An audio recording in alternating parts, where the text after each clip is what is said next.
Bonjour à tous nos abonnés. C'est avec un grand plaisir que je vous accueille sur notre chaîne. Aujourd'hui, nous allons plonger dans une affaire criminelle intrigante qui s'est déroulée aux États-Unis. Mais avant de nous immerger dans les détails captivants de cette affaire, je vous invite chaleureusement à vous abonner à notre chaîne et à partager cette vidéo afin de propager notre passion commune pour le true crime. Sans plus tarder, embarquons ensemble dans les méandres de cette sombre affaire. Julen Knick est né en 1978 dans l'Ohio, aux États-Unis. Depuis sa plus tendre enfance, sa vie a été marquée par des déménagements successifs. Sa famille, en quête de stabilité professionnelle, changeait souvent de métier, ce qui forçait Julen à s'adapter constamment à de nouveaux environnements. Malgré cela, elle s'est distinguée à l'école, une élève brillante, parmi les meilleures de sa classe. Cette intelligence lui a valu une certaine popularité, mais pas du genre superficiel. Non, Julen n'était pas de celles que l'on admire pour leur comportement tapageur ou leurs frasques. Sa réputation reposait sur un mélange désarmant d'intelligence, de modestie et de gentillesse. Et pourtant, derrière ce sourire réservé et cette douceur naturelle, se cachait un lourd secret. Son comportement introverti trouvait son origine dans un traumatisme que peu de ses amis auraient pu deviner. Dans l'intimité de son foyer, là où elle aurait dû se sentir en sécurité, Julen a subi des années d'horreur. Son propre père l'a tourmentée, abusant d'elle, brisant son innocence. Lorsque sa mère a découvert la vérité, elle n'a pas hésité. Le monstre familial a été dénoncé. S'en est suivi un procès tumultueux, un spectacle déchirant où les détails sordides de ses actes ont été révélés au grand jour. Finalement, cet homme a été condamné et envoyé derrière les barreaux. Mais la douleur ne s'est pas arrêtée là. Pour protéger Julen, sa mère a pris des mesures radicales. Elle a demandé le divorce et a quitté la ville avec sa fille, espérant fuir l'ombre de cet homme même après sa sortie de prison. Déterminée, elle a travaillé sans relâche pour subvenir aux besoins de leur petite famille, construisant une nouvelle vie à partir de rien. Et elle a réussi. Pour la première fois depuis longtemps, Julen a pu goûter à une existence paisible, loin de la violence. Un jour, un souffle d'espoir est entré dans leur vie. Sa mère a rencontré un homme, bien différent de celui qu'elle avait épousé autrefois. Cet homme était aimant, patient et surtout respectueux.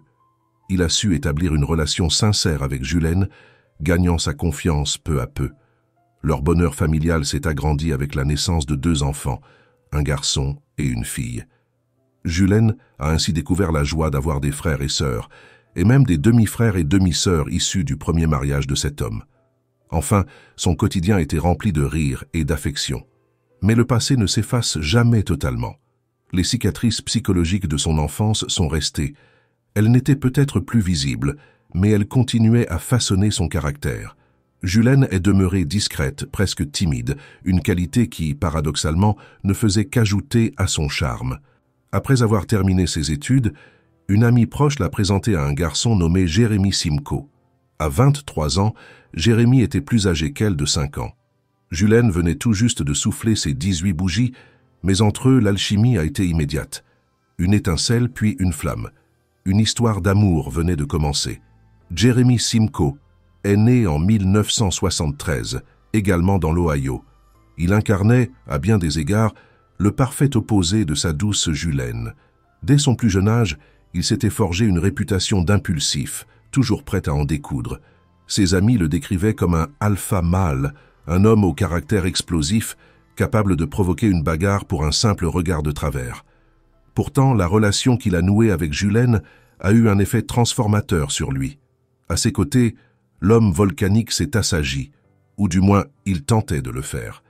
Et Julen, timide et réservée, a trouvé auprès de lui une force et une confiance qu'elle n'avait jamais connues auparavant. Leur équilibre était inattendu mais palpable.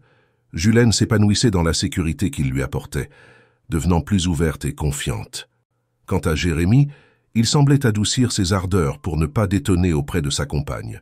Mais, soyons honnêtes, un tempérament comme le sien ne s'efface pas en un claquement de doigts. Les bagarres et les altercations faisaient toujours partie de sa routine, au grand désarroi de son entourage. Pourtant, grâce au soutien indéfectible de Julen, il a réussi à éviter les ennuis sérieux que ses parents redoutaient tant. Elle était sans aucun doute sa boussole morale, le fil qui le retenait de sombrer dans des travers encore plus sombres. Avec le temps, Jérémy a trouvé sa voie professionnelle. Il a commencé à travailler dans une entreprise spécialisée dans le design paysager, étudiant le traitement des arbres et des espaces verts. Ce qui n'était au départ qu'un emploi s'est rapidement transformé en passion, puis en une ambition, celle de créer sa propre entreprise. Et c'est ce qu'il a fait, avec Julène comme premier employé. Ensemble, ils se sont lancés tête baissée dans l'aventure entrepreneuriale, unissant leurs forces non seulement comme couple, mais aussi comme partenaires d'affaires. Leur entreprise a prospéré et leur complicité s'est renforcée. Lorsqu'ils ont décidé de se marier, ils étaient déjà sur une trajectoire ascendante. Leur succès leur a permis d'acheter une maison de campagne dans la banlieue de Vermilion, une petite ville tranquille de l'Ohio comptant environ 10 000 habitants. La maison, spacieuse et accueillante, possédait 3 étages, sans compter le sous-sol, et était aménagée dans un style loft moderne, avec de grandes pièces ouvertes. Un rêve devenu réalité. Mais derrière cette image idyllique se cachaient des tensions grandissantes. L'entreprise, qui ne cessait de croître, nécessitait l'embauche d'autres employés. Si tous appréciaient la douceur et le professionnalisme de Julène, Jérémy, lui, posait problème. Perfectionniste à l'excès et toujours prompt à la confrontation, il s'attirait les foudres de son équipe. Les disputes éclataient fréquemment, et il n'était pas rare que les choses dégénèrent. Résultat, les employés ne restaient jamais bien longtemps. Même les clients, parfois, ne supportaient pas son impulsivité. Pourtant, dans l'intimité de leur foyer, Jérémy semblait un homme différent. Calme, presque apaisé, il aimait passer du temps avec Julène et leurs 4 chiens, organisant des promenades et des sorties en plein air. Mais leur tranquillité domestique a été brutalement ébranlée par une série d'événements troublants. D'abord, une partie de leur équipement de travail a été volée dans le hangar. Puis, des signes d'intrusion répétés sur leur propriété ont commencé à apparaître. Malgré leur signalement à la police, aucune avancée notable n'a été réalisée. La frustration et l'inquiétude ont poussé les Simcoe à transformer leur maison en une véritable forteresse. Alarmes sur chaque porte et fenêtre, caméras de surveillance couvrant chaque angle de la propriété. 4 chiens de véritables gardiens postés à l'extérieur pour surveiller le terrain. Ils avaient même souscrit au service d'une entreprise de surveillance disponible 24 heures sur 24. Et ce n'était pas tout. Jérémy et Julène possédaient 2 armes à feu, un revolver Smith & Wesson et un pistolet Magnum 357, qu'ils savaient parfaitement manier grâce à des cours spécialisés. Rien n'avait été laissé au hasard. Malgré ces précautions extrêmes, quelque chose n'allait pas. Les chiens, habituellement vigilants, n'avaient réagi à aucune des intrusions. Était-ce un simple hasard, ou y avait-il quelque chose de bien plus sinistre à l'œuvre? Peu importe la réponse, une chose était certaine. Toute cette sécurité, toute cette technologie n'a pas suffi à éviter l'inévitable. Car, dans cette maison, pourtant si bien protégée, une tragédie s'apprêtait à frapper. Le couple Simcoe avait depuis longtemps rêvé d'avoir des enfants, mais ce bonheur leur avait toujours échappé. Plus de 10 années de mariage s'étaient écoulées, et Julène n'avait connu qu'une seule grossesse. Une grossesse qui, tragiquement, s'était terminée au bout de 3 mois par une fausse couche. Malgré cette douleur indicible, ils étaient restés unis, s'épaulant mutuellement avec une chaleur et une tendresse sincères. Enfin, c'est ce que tout le monde croyait. Était-ce réellement le cas? Ou n'était-ce qu'une façade dissimulant les fissures dans leur mariage? Le 18 novembre 2009, une tragédie est venue bouleverser leur vie. Ce matin-là, Julène a composé le 911, sa voix tremblante. Elle a expliqué qu'un bruit sourd l'avait réveillée. Descendant à l'étage inférieur, elle avait découvert son mari gisant sans vie, une blessure par balle à la nuque. En attendant les secours, l'opératrice lui a donné des instructions pour tenter de le réanimer. Mais tout cela s'est avéré inutile. Lorsque la police est arrivée sur les lieux, Jérémy, âgé de 36 ans, était déjà mort. Julène, les mains couvertes de sang jusqu'au coude, a accueilli les agents dans un état de choc. Entre sanglots et paroles incohérentes, elle a expliqué qu'elle s'était salie en tentant de sauver son mari. Incapable de se calmer, elle a été prise de convulsions nerveuses. Les policiers ont tenté de l'interroger sur place, mais son état ne le permettait pas. Elle a été conduite à l'hôpital, où les enquêteurs ont rapidement repris leurs questions, cherchant à reconstituer les événements. En tant que dernière personne à avoir vu la victime vivante, Julene était immédiatement devenue une suspecte probable. Malgré tout, à l'hôpital, Julene n'a pas su donner de détails concluants. Une fois stabilisée, elle est retournée chez sa mère pour se remettre du choc. Les enquêteurs l'y ont interrogée à 2 reprises, obtenant peu à peu des bribes d'informations. Selon ses déclarations, la veille de la tragédie, le couple avait passé une soirée tranquille à conserver des citrouilles dans la cuisine. Ils s'étaient ensuite couchés ensemble au 2e étage. Mais au milieu de la nuit, Julene a décidé de monter au 3e étage pour dormir. Les raisons de ce changement variaient selon ses versions. Elle disait tantôt qu'il faisait trop chaud, tantôt que Jérémy l'avait empêché de dormir avec ses mouvements. Vers 6 heures du matin, un coup de feu l'a tirée de son sommeil. Sur le moment, elle n'y avait pas prêté attention. Jérémy avait l'habitude de tirer sur des animaux sauvages qui s'aventuraient sur leur propriété, notamment un coyote qu'il avait abattu depuis leur terrasse, craignant pour la sécurité de leur chien. Mais ce matin-là, quelque chose n'allait pas. Le silence pesant qui avait suivi le coup de feu l'a intriguée. Après quelques minutes, elle est descendue au 2e étage pour vérifier. Ce qu'elle a découvert dépassait l'entendement. Jérémy était allongé sur le lit, immobile. En s'approchant, elle a vu que ses vêtements étaient tachés d'un liquide sombre. Lorsqu'elle a posé la main sur son épaule, elle a compris que c'était du sang. Submergée par la panique, Julene a immédiatement cherché une arme pour se défendre, craignant que l'agresseur soit encore dans la maison. Elle a chargé un revolver, mais en découvrant que l'autre arme manquait, sa peur n'a fait qu'augmenter. Un bruit dans le couloir l'a poussée à tirer 2 coups de feu. Cependant, après une fouille minutieuse, elle a constaté qu'elle était seule. Lorsqu'elle a finalement appelé les secours, elle était dans un état de désespoir absolu, mais a suivi les instructions à la lettre. Les policiers, alertés de la gravité de la situation, étaient arrivés rapidement sur les lieux. Après avoir contourné la maison, ils avaient trouvé une porte arrière déverrouillée, une faille dans ce qui devait être une véritable forteresse. À l'intérieur, non loin de l'entrée, ils avaient découvert l'arme manquante, un revolver dont il manquait une balle. Les agents, prudents, avaient continué à fouiller la maison, craignant la présence d'un intrus. Finalement, ils étaient arrivés à la chambre principale, où Julene se tenait en pleurs, agenouillée près du corps de son mari. Elle avait tenté de le réanimer, suivant désespérément les instructions données par le téléphone. Mais Jérémy était mort sur le coup, la balle ayant traversé sa nuque. Les premières analyses balistiques ont confirmé que 2 balles avaient été tirées dans la matinée, celle que Julene avait expliqué avoir tirée dans le couloir. En revanche, les circonstances du tir fatal restaient floues.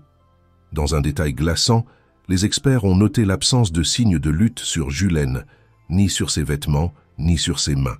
Mais cela ne faisait qu'épaissir le mystère. Si Julene disait la vérité, qui pouvait bien être l'auteur de ce crime? Pendant cette période troublante, la police a pris soin d'interroger les membres du service de secours ayant répondu à l'appel de Julene. Une révélation pour le moins troublante a émergé. Selon le répartiteur au cours de l'appel, Julene aurait laissé échapper une phrase incriminante. Elle aurait avoué avoir tué son mari. Mais ce n'était pas si simple. L'opératrice, surprise, avait immédiatement demandé des précisions. Julene s'était alors corrigée, affirmant qu'elle s'était mal exprimée, probablement à cause de son état de choc. Une explication qui, bien qu'apparaissant plausible, n'avait pas manqué d'éveiller des soupçons.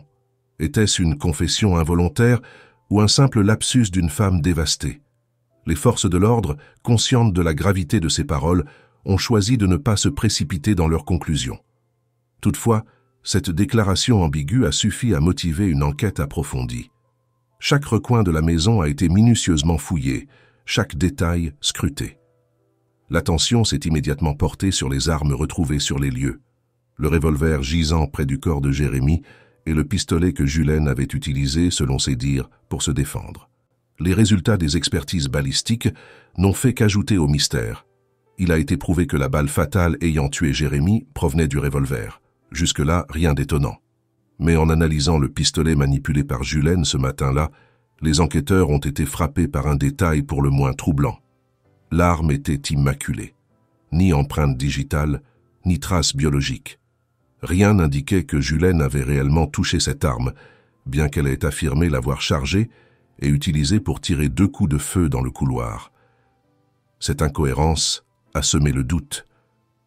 Pourquoi l'arme utilisée pour sa défense semblait-elle si propre, comme si elle n'avait jamais été manipulée. Était-ce le fruit d'un oubli sous l'effet du stress, ou bien une tentative maladroite de dissimulation? Chaque réponse envisageable semblait soulever davantage de questions. Pour l'instant, les policiers se retrouvaient face à un puzzle dont les pièces ne s'emboîtaient pas parfaitement.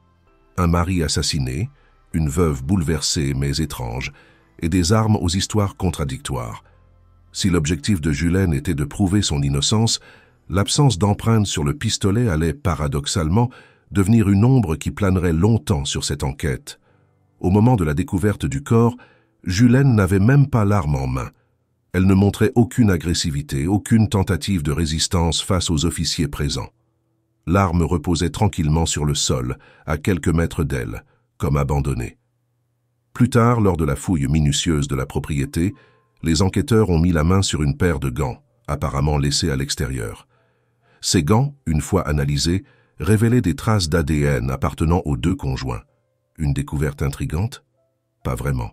Il s'est avéré que ces gants faisaient simplement partie de l'équipement habituel utilisé par le couple pour leurs travaux de jardinage. Mais cette banalité ne suffisait pas à dissiper le trouble. Ce qui a véritablement perturbé les enquêteurs, c'était un détail inattendu et, disons-le, assez embarrassant. En explorant les différentes pièces de la maison, salle de bain, chambre à coucher, et même d'autres endroits improbables, ils ont découvert une quantité impressionnante de jouets sexuels variés. Ces objets manifestement utilisés donnaient un aperçu intime et inhabituel de la vie privée du couple. Au début, cette découverte semblait n'avoir aucun lien avec le crime. Après tout, les Simcoe avaient peut-être simplement une vie sexuelle un peu plus ludique que la moyenne. Mais plus tard, ces indices ont été réexaminés sous un autre angle. L'autre mystère qui tenait les enquêteurs en haleine concernait l'inviolabilité apparente de la maison. Selon Julene, leur domicile était une forteresse. Des alarmes sur toutes les entrées, des caméras de surveillance et surtout 4 chiens de garde robustes et vigilants. Alors, comment un intrus avait-il pu pénétrer chez eux sans déclencher un seul dispositif de sécurité? Les chiens, habituellement si réactifs, n'avaient pas aboyé. Pas un signal, pas un mouvement suspect n'avait été détecté. Cette absence totale d'alerte posait une question troublante. L'intrus était-il vraiment un étranger? Ou s'agissait-il de quelqu'un de proche, suffisamment familier avec les lieux pour contourner chaque obstacle, voire calmer les animaux? Julene avait également mentionné un détail qui ajoutait une couche de complexité. Peu de temps avant la tragédie, le couple avait décidé de déplacer ses armes à feu dans un autre endroit. Mais pourquoi? Était-ce une simple coïncidence ou un acte motivé par une crainte sous-jacente? Et surtout, comment cet hypothétique intrus avait-il su où trouver l'arme meurtrière, en supposant qu'il y en ait eu une seule impliquée? À mesure que les pièces de ce puzzle sinistre s'assemblaient, chaque réponse semblait engendrer de nouvelles questions. Les armes du couple étaient habituellement entreposées dans un coffre-fort, à la vue de tous, une solution à la fois pratique et sécuritaire. Cependant, selon Julene, elles avaient été temporairement déplacées dans la chambre à coucher. La raison? Ils attendaient, prétendait-elle, la visite d'un représentant bancaire. Le couple souhaitait obtenir un prêt pour acquérir officiellement un terrain qu'ils utilisaient depuis longtemps, mais qu'ils n'avaient pas encore légalement acheté. Un projet anodin en apparence.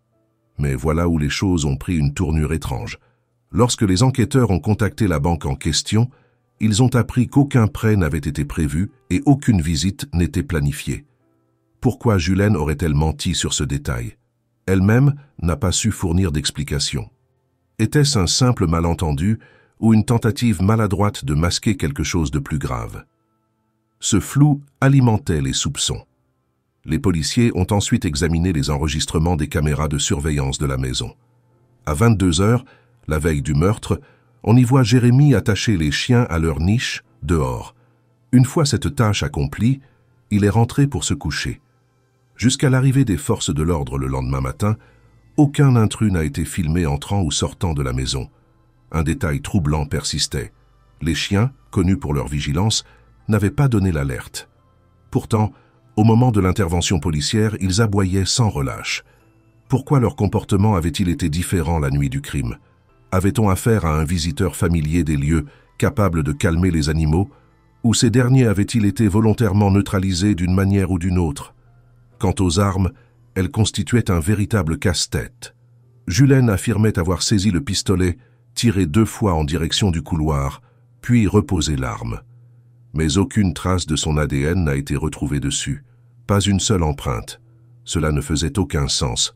Même en pleine panique, des traces auraient dû subsister. Était-ce une tentative délibérée de les effacer?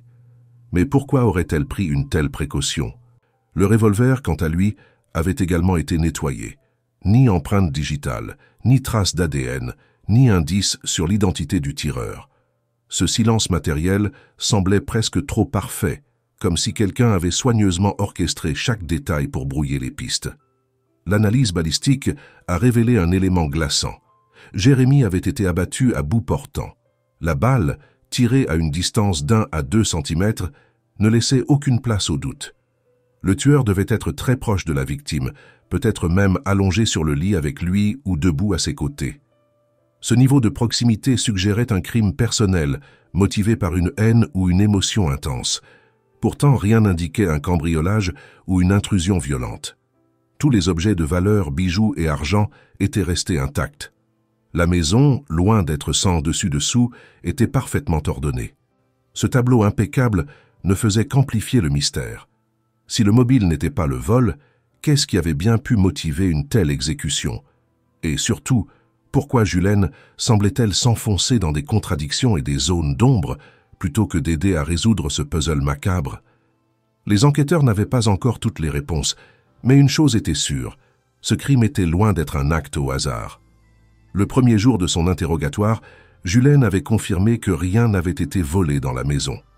Cependant, dès le lendemain de sa sortie de l'hôpital, elle a surpris tout le monde en se rendant au poste de police pour signaler un cambriolage.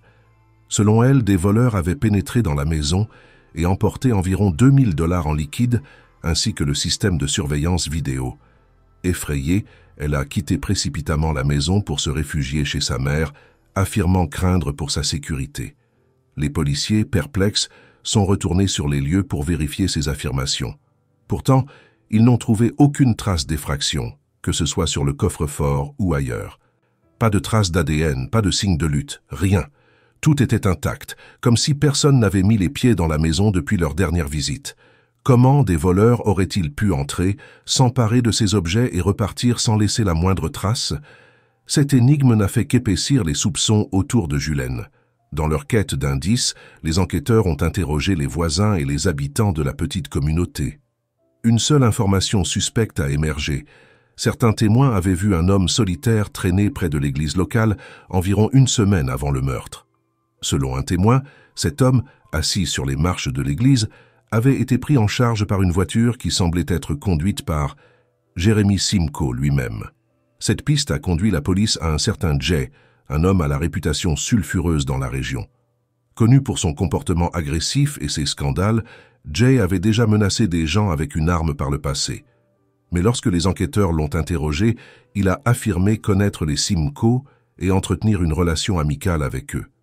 Il prétendait même qu'il lui faisait suffisamment confiance pour lui confier une clé de leur maison lorsqu'il partait en voyage, afin qu'il nourrisse les chiens et surveille les lieux.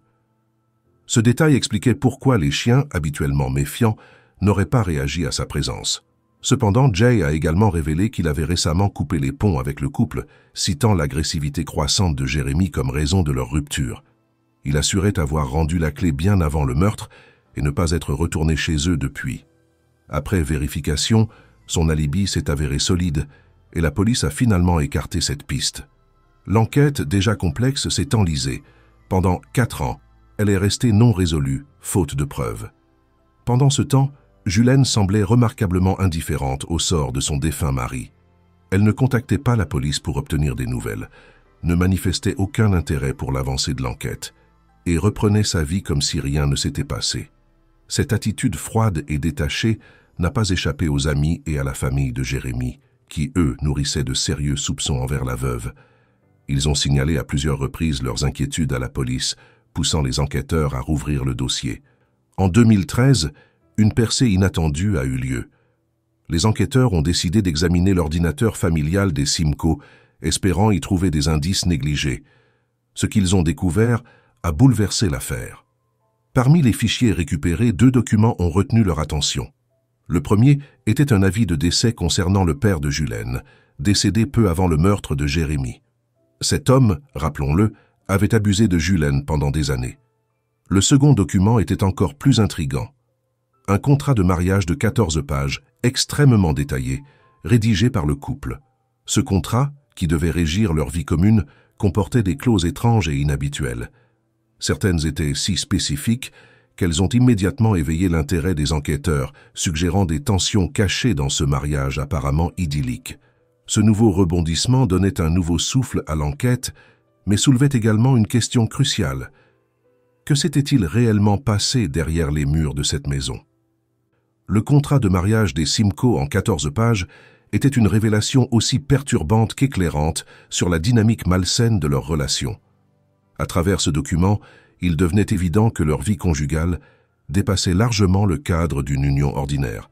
Le contrat détaillait des pratiques sadomasochistes où Julen jouait le rôle de la soumise, tandis que Jérémy incarnait un contrôle absolu, prenant même le titre symbolique de père dans leur jeu de pouvoir.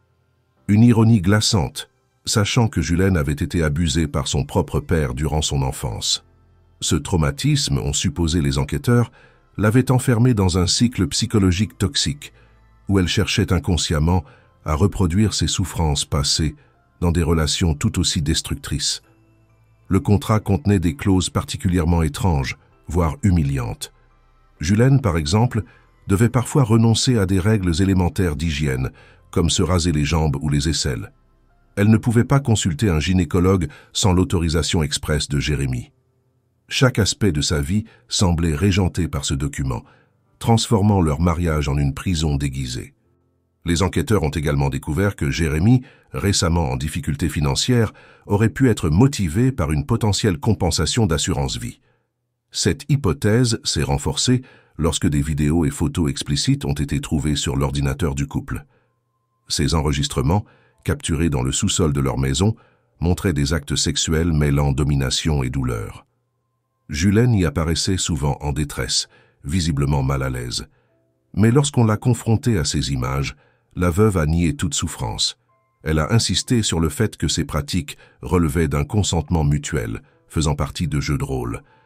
Selon elle, leur relation était parfaite et elle chérissait les souvenirs de son mari.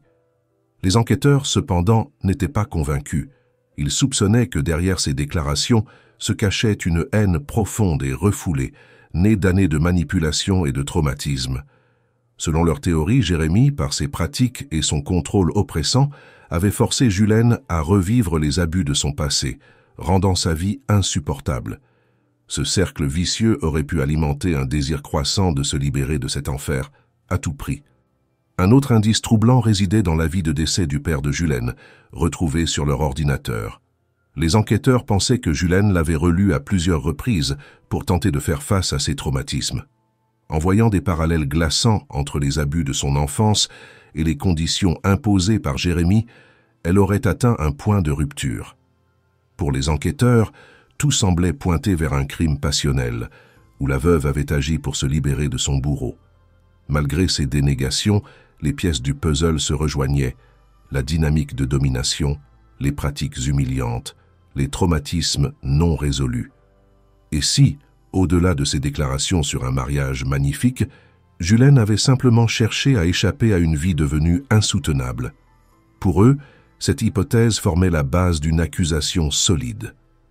Le 19 décembre 2014, Julen Simcoe a été arrêtée et accusée de meurtre avec circonstances aggravantes, d'agression et de falsification de preuves. Selon l'accusation, elle était la seule personne qui aurait pu commettre ce crime. Mais l'affaire était loin d'être aussi limpide qu'elle en avait l'air. L'avocat de Julen a vigoureusement dénoncé l'approche des enquêteurs. Il a affirmé que ces derniers avaient sauté sur leur première hypothèse sans explorer d'autres pistes. Selon la défense, la police n'avait pas cherché à rendre justice, mais s'était fixée dès le départ sur Julen comme coupable idéal. Pire encore, des suspects potentiellement bien plus inquiétants, comme JB, avaient été écartés de manière précipitée. Jay, avec son passé de comportement agressif, sa connaissance des systèmes de sécurité de la maison et son accès antérieur à la propriété, aurait dû être examiné avec bien plus de rigueur. Mais après un simple interrogatoire et malgré un alibi jugé contestable, il avait été rayé de la liste des suspects. Quant à Julene, elle a fermement nié toute implication dans la mort de son mari. L'accusation, cependant, s'est appuyée sur plusieurs éléments troublants. D'abord, la fameuse conversation avec le 911 où la veuve aurait accidentellement confessé le meurtre avant de se reprendre. Cette déclaration, captée en direct, a été présentée comme une preuve accablante. Ensuite, l'absence d'empreintes digitales et d'ADN sur les armes a renforcé les soupçons. Comment ces traces avaient-elles pu disparaître si ce n'était pas pour brouiller les pistes? Enfin, les compétences de Julene en tir étaient un autre point central. Elle était une excellente tireuse, capable de viser avec une précision mortelle. Le 20 octobre 2017, après des années de procédure, l'affaire a atteint son dénouement. Les jurés se sont retirés pour délibérer. Pendant plusieurs heures, ils ont examiné chaque détail de ce dossier complexe. Finalement, leur verdict est tombé. Julene Simco a été déclarée coupable de toutes les accusations. Sa sentence? 28 ans de prison, avec une possibilité de libération conditionnelle, pas avant 2045. Cette décision a provoqué une onde de choc.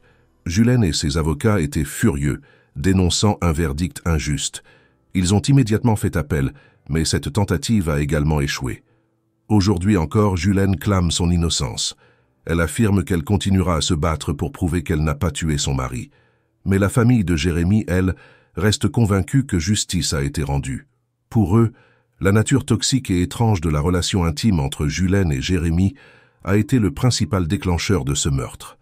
Ils considèrent la condamnation comme une juste rétribution pour les actes de Julene.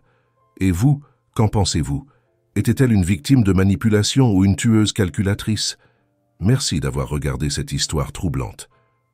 Abonnez-vous pour ne rien manquer des prochaines affaires.